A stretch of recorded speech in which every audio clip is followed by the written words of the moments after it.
un ragù, però fatto da un siciliano. Carne per il ragù, cotenna di maiale, tracchiolelle di maiale, cervellatina, punta di petto e per la braciola, cappello del prete. Per le braciole all'antica, pinoli, uva passa ammollata, aglio, pecorino, prezzemolo e un poco di pepe. Per la cottura del ragù, 1 chilo di passata di pomodoro, 100 grammi di concentrato, 50 grammi di lardo allacciato, carota, sedano, cipolla, la carota intera e tanto basilico, vino rosso per le braciole, cotenna, non la mettiamo dalla parte del grasso, mi raccomando, senza peli, grattatela bene, sale, pepe, prezzemolo, io non lo trito, lo lascio così, pecorino, pinoli e uva passa, una bella grattugiatina d'aglio e andiamo a chiudere.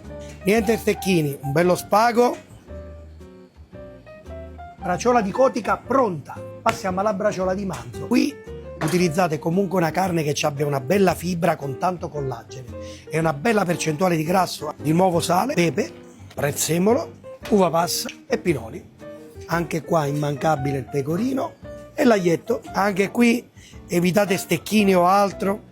Una bella legatura, cipolla, un trito grossolano, lo stesso per il sedano, per la carota, lasciatela a pezzettoni, una leggera condita alle carni e via con l'olio e cominciamo a rosolare il maiale, cominciamo a rosolare le carni dolcemente, sulla fiamma le dovremmo fare stare almeno 30 minuti e mettiamo la salsiccia. Il ragù è come stare in famiglia, bisogna stare belli stretti perché deve cuocere piano piano tutto insieme. Un piccolo regalo della natura. Il lardo allacciato, troviamo spazio per le verdure e la braciola.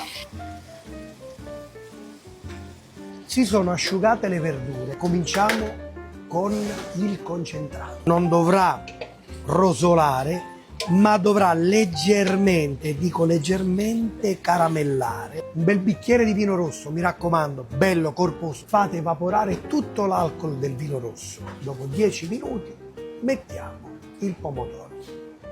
Aggiungete un po' di acqua che vi aiuterà a cuocere meglio il ragù. Basilico sì, tanto, ma alla fine. Adesso, per non sprecare la parte più bella e colorata, questi sono profumo, mettiteli dentro e poi li toglieremo.